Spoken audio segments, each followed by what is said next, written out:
This video was made in collaboration with the Avatar Wiki. If you'd like to learn more, check out the link in the description. Family Trees in the World of Avatar Part 2, Aang and Katara. Welcome to the Amagi, and welcome to the second part in our new video series. If you haven't seen the first part about the Beifong family yet, pause and return to the video after you're caught up. In this video, we're going to look at the family tree of Avatar Aang and Katara. Before we begin, we publish new content every day, so be sure to subscribe to our channel and ring the bell to get notified about our latest videos. Small spoiler warning. This video will include content from the graphic novels of Avatar: The Last Airbender. Now before we can talk about Aang and Katara, we'll have to go a bit further back first. Kanna was born very early on in the time of the 100-Year War and grew up in the Northern Water Tribe. At 16 years old, it was arranged that Kanna would marry a waterbender named Pakku, who, despite it being an arranged engagement, loved her in earnest and carved her a betrothal necklace. Due to the deeply rooted male chauvinism in the tribe, Kanna fled and settled in the Southern Water Tribe, taking Pakku's necklace with her. Eventually she would give birth to a son named Hakoda, whose father's identity is not known to us. Despite having desperately fled her homeland, Kanna still seemed to harbor feelings for Pakku. Sometime after the siege of the Northern Water Tribe, Pakku set out with a few tribesmen to help rekindle the relationship between the two tribes and his own. As is tradition, he carved her a new betrothal necklace, and they later eloped to the Misty Palms oasis where they got married. Kanna's son Hakoda grew up to become the chieftain of the southern tribe and married a woman named Kaya with whom he had 2 children, his son Sokka and daughter Katara. Following the death of his wife, Hakoda fell in love with a waterbender called Melina from the Northern Water Tribe, with whom he collaborated on the Southern Reconstruction Project following the 100-Year War. Finding his feelings reciprocated, he and Melina entered a romantic relationship. As of yet, it is not known whether or not Sokka had children, nor if he ever got married, but Sokka would later follow in his father's footsteps as the chief of the Southern Tribe and act as a Southern Water Tribe representative as well as chairman in the United Republic Council. Years after the end of the Great War, Aang and Katara were still together in a happy relationship, got married, and had 3 children. A non-bender named Bumi, in honor of Aang's old friend King Bumi, a waterbender named after Katara's mother, and an airbender named Tenzin. Together with their friends, Katara and Aang worked towards the united world where the division of the 4 nations would be overcome.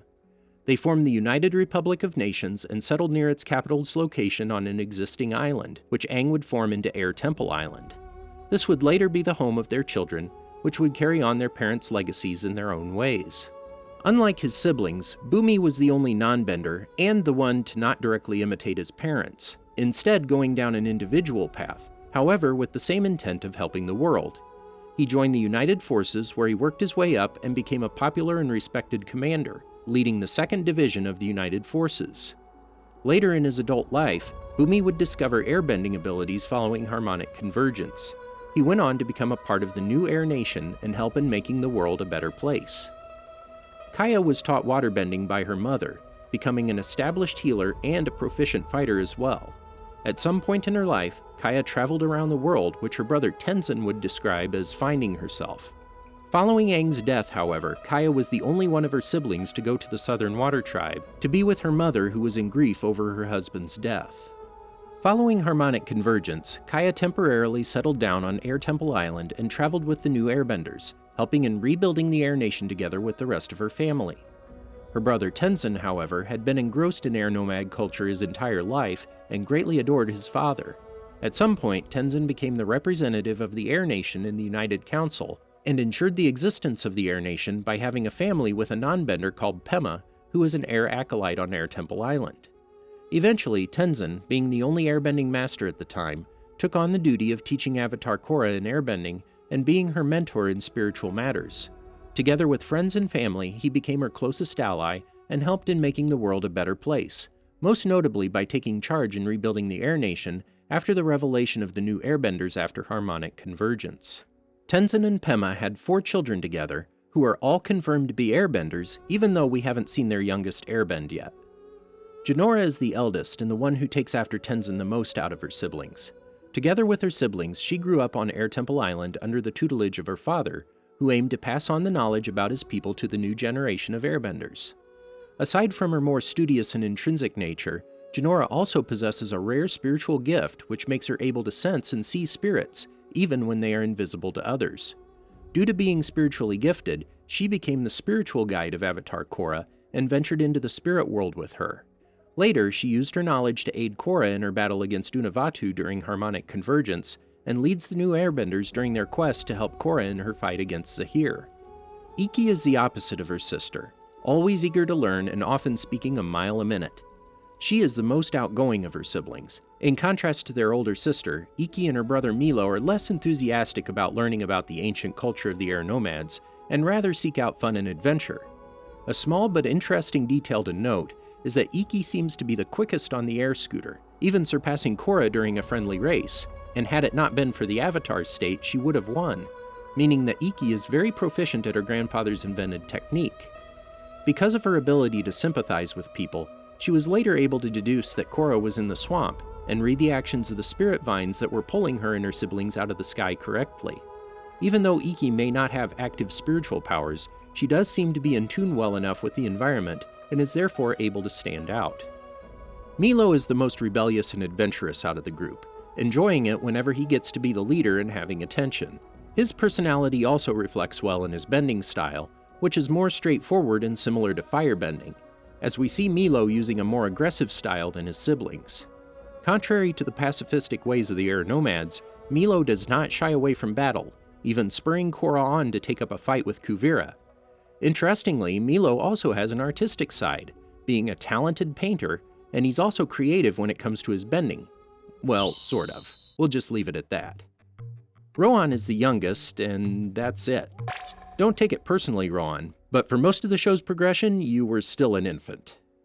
It's safe to say that each of the kids have some semblance to their grandfather, Jinora even showing personality traits of her grandmother too.